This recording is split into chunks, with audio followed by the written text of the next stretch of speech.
자, 문제 풀어볼게요. 7번 보자. 자, 문제 풀기 전에 이거 정리할게. 자, 모 비율이 P, 그쵸? 표본 비율이 P 햇 이렇게 되는 거지? 맞니? 자, 이렇게 되었을 때 P 햇은 뭘 따른다? 정규 분포를 따른다. 평균이 P, 표준 편차가 루트 N분의 PQ 전체의 제곱 이렇게 되는 걸 우리가 확인했다. 맞죠? 맞죠? 자, 그러면 실내 구간의 길이가 어떻게 된다고? 야, 실내 구간이 어떻게 된다? 실내 구간 불러볼까요? P 햇 마이너스 A 곱하기 루트 N분의 원래는 P, Q가 와야 되는데 여기에 뭘 쓴다? P 햇과 Q 햇이라고 하지 뭐 우리 편의상 P 햇 Q 햇이라고 합시다. 괜찮지? 자, 이렇게 되면 크거나 같다. P가 있고 이 자리에는 P 햇에 플러스 A 곱하기 루트 N분의 P 햇 Q 햇 이렇게 오면 된다 이거죠. 이게 실내 구간. 당연히 실내 구간의 길이는 여기서 이걸 빼면 되니까 어떻게 된다? 2A 곱하기 루트 N분의 P 햇 Q 햇이 되는 거고 오차는 여기서 2만 빠지면 되지? A 곱하기 루트 N분의 P 햇 Q 햇 이렇게 된다 이거죠. 됐어? 이 개념만 알면 되는 거지 결국 표본 비율에서는. 그지? 그러니까 지난번에 얘기했지만 마지막 단원이 제일 쉽죠. 결국에는 공식 두 줄만 외우면 끝나는 거야. 앞에 거 모평균에서 이거 하나, 모비율에서 이렇게 하나. 근데 어차피 내용은 똑같고 풀이 방법도 똑같고 그러니까 외우기 어렵지 않다 이거죠. 나오면 무조건 맞출 수 있다고. 알겠어? 자, 해볼게요. 16번 약간 활용된 건데 잘 들어봐. 어느 고등학교에서 오전 8시 이전에 등교한 학생의 비율 P를 알아보기 위하여 어느 날 이 고등학교 학생 중 몇 명 뽑았어? 300명 뽑았어. N을 300명을 뽑았어. 뽑아서 표본 비율 P 햇을 구하였다는 거야. P 햇을 구할 얘들아. 그러면 P 햇을 구하려면 P 햇은 어떻게 구하는 거야? 300명 분의 있어야 되지. 맞아? 8시 이전에 등교한 학생이 몇 명인지 알아야 되잖아. 근데 문제에서 그걸 구하는 게 문제야. 문제를 쭉 읽어보니까. 맨 마지막 줄 보면 300명의 학생 중에서 오전 8시 이전에 등교한 학생 수를 구하려잖아. 그걸 구하는 거니까 여기다 우리가 X라고 놓자고 이렇게. 그리고 X를 구하면 되겠지. 근데 95%로 했다는 거야. 95%. 해보자. 뭐 어떻게 되죠? 불러봐. 95%로 추정하면 왼쪽 것만 써볼게. 왼쪽 것만. 불러. P 햇 300분의 X 마이너스 1.96 곱하기 루트 300분의 루트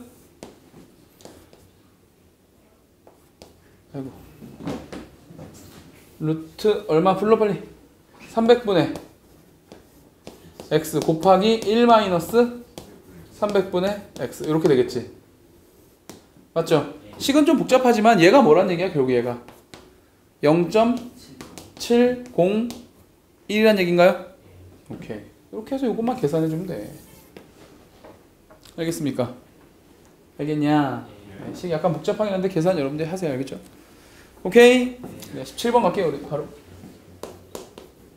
자, 계산은 우리 답지 첨부해 놨으니까 그냥 보시면 돼. 어느 공장에서 생산되는 타이어 100개를 임의로 추출했더니 10개가 불량품. P 햇이 얼마? 100개 중에 10개 0.1 N은 100 맞죠? 95%로 추정하니까 A 값은 1.96 맞지? 실내 구간의 길이 구하래. 길이 어떻게 된다 그랬지? 2 곱하기 A 곱하기 루트 N분의 10분의 루트 PQ인가? 루트 0.1 곱하기 0.9 됐어? 얘가 뭐 이하가 되게 하려면?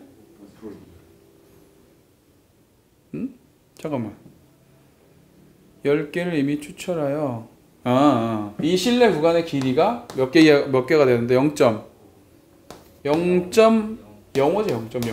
0.05 이하가 되려면 자동차 타이어를 최소 몇 개 이상 조사해야 되나요? 이건가? 이게 무슨 말이에요? 잠깐 기다려보세요. 100개를 이미 추출을 했는데 이미 했더니 10개가 불량품이었어. 95%로 추정을 다시 해. 아, 이런 확률을 가지고 95%를 다시 추정해서 몇 개를 뽑는다는 거지? 그죠? 아, 그럼 여기 자리에 뭐가 오면 돼? 여기에 요 자리에 10이 아니라 누가 오면 되는 거야? 루트 n 이렇게 오면 되겠네요. 그치? n개를 뽑아서 요거 이하가 되게 하는 개수를 다시 구하라는 거니까. 맞지? 문제에서 알려준 거 가지고 우린 뭘 구했고 100개를 뽑아가지고 P해서 먼저 구했잖아. 표본 비율을. 그치? 그러니까 이 비율을 가지고 몇 개를 다시 뽑아서 0.5 이하가 0.05 이하가 되게 만들어라. 이런 문제네요. 되겠어?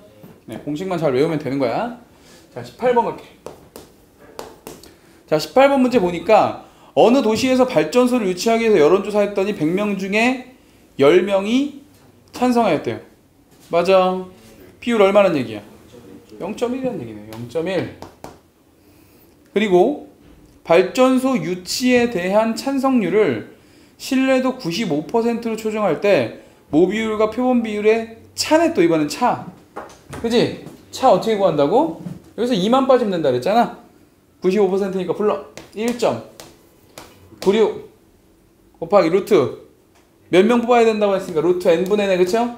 루트 n분의 루트 얼마? 0.1 곱하기 0.9 요거 말하는 거네요. 됐어. 얘가 1%니까 0.01이라고 해서 n값을 또 구하면 되겠네. 되겠나? 되겠나? 네, 이렇게 푸는 문제. 오차 문제하고 실내 구간의 길이 문제 또 해봤다 이거죠. 선생님 잠깐 볼까요? 요 문제가 조금 그렇지? 그죠? 요 문제가 좀 그런데 비율을 따로 알려주고 지금 쌤 생각에는 약간 애매한 것 같아요 문제가. 왜냐하면 어느 공장에서 생산되는 자동차 타이어 100개를 이미 추출하여 조사하였더니 그중 10개가 불량품이었다가 피햇을 얘기해 주는 것 같은데 뒤에서 개수를 다시 구하라고 하니까 그게 좀 이상해서 첫 번째 그 문제줄. 자, 문제줄을 이렇게 바꾸자. 어느 공장에서 생산되는 자동차 타이어는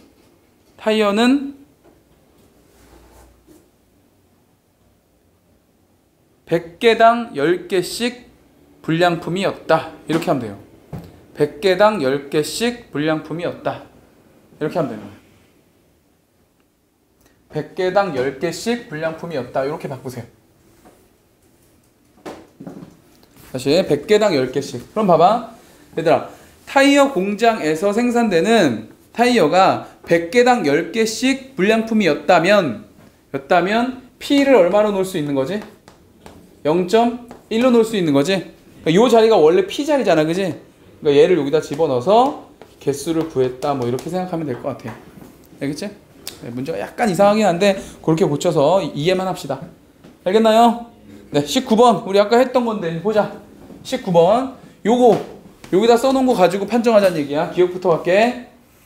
동일한 표본을 사용할 때 신뢰도 99%의 구간은 95%의 구간을 포함. 당연하죠.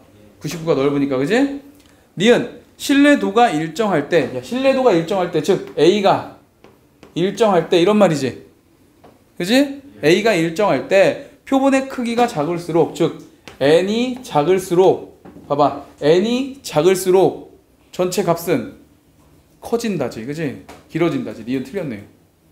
그 다음에 디귿 보니까 어때? 디귿 보니까 이게 니은이네. 디귿 보니까 신뢰도를 낮추면서, 즉 A를 작게 하고 표본의 크기를 크게 한데 n을 크게 하면 당연히 전체 값은 짧아지겠죠. 당연하지? 리을. 신뢰도 99%의 신뢰 구간을 구했을 때 모비율이 그 구간에 포함되지 않을 수 있지. 몇 퍼센트의 확률로? 1%의 확률로 포함되지 않을 수도 있죠. 맞아? 그러니까 리을도 맞는 거네요. 오케이. 자, 선생님 봅시다.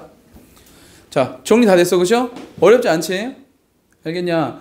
자, 첫 번째 우리 지금까지 정리했던 통계 파트만 얘기해보자. 통계 파트만 얘기해보면 맨 앞에 있었던 첫 번째 7단원 확률 변수 X에서는 표를 잘 만들어서 평균 구하고 분산 구하고 표준 편차 구하는 거. 구할 때 어떻게? 정의를 이용해서 구하는 방법이 있고 이항분포를 이용해서 구하는 방법이 있고. 그죠? 거기에 평균, 분산, 표준 편차의 성질이 좀 들어간다. 평균은 곱한 만큼 더한 만큼, 분산은 곱한 것만큼 제곱, 표준 편차는 절대값. 오케이? 그렇게 해서 구하는 걸 했고, 연속 확률 변수일 때는 표를 못 그리니까 그래프를 그렸었고, 그래프에서는 면적이 확률이다. 기억나죠? 그래서 평균 구하는 거, 분산 구하는 거, 표준 편차 구하는 것도 역시 뭐를 이용해서?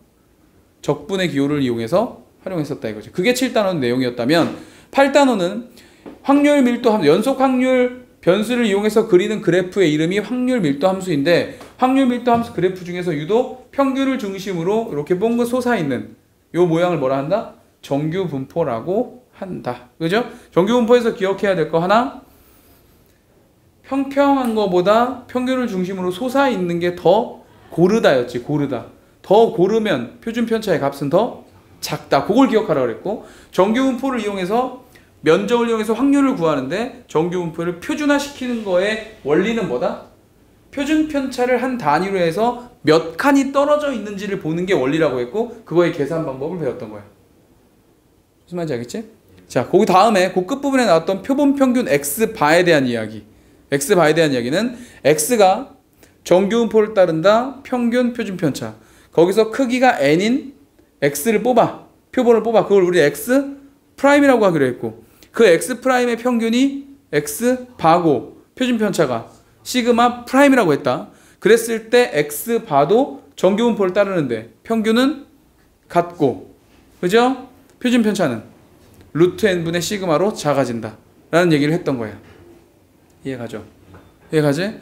그리고 마지막 통계적 추정으로 넘어와서 모평균의 추정은 평균을 추정하는 건데, 왼쪽 오른쪽 구간만 기억하면 되는 거지. 단 여기서 뭐가 중요하다? 시그마 자리에 n이 충분히 크면 누굴 넣을 수 있다? 표본의 시그마 프라임 걔를 집어넣을 수 있다가 포인트. 그리고 표본 비율로 넘어와서는 이항 분포를 이용해서 평균과 표준 편차를 구할 수 있는데, P햇의 평균은 뭐? P햇의 분산은 n분의 PQ. 그거만 기억하면 된다. 표본 비율의 구간에서, 실내 구간에서 P 자리에 n이 충분히 크면 누굴 넣을 수 있다? P햇을 넣을 수 있다. 이 정도 하면 통계 정리 다 된 거야. 알겠어? 이 내용을 가지고 복습해서 문제 푸시면 됩니다. 알겠지? 자, 여기까지. 자, 동영상 듣는 친구들 여기까지. 확률 통계 모든 수업하느라고 고생 많으셨고요. 자, 우리는 다음 버전 기출문제 분석에서 만나도록 하겠습니다. 자, 모두 수고했습니다. 안녕.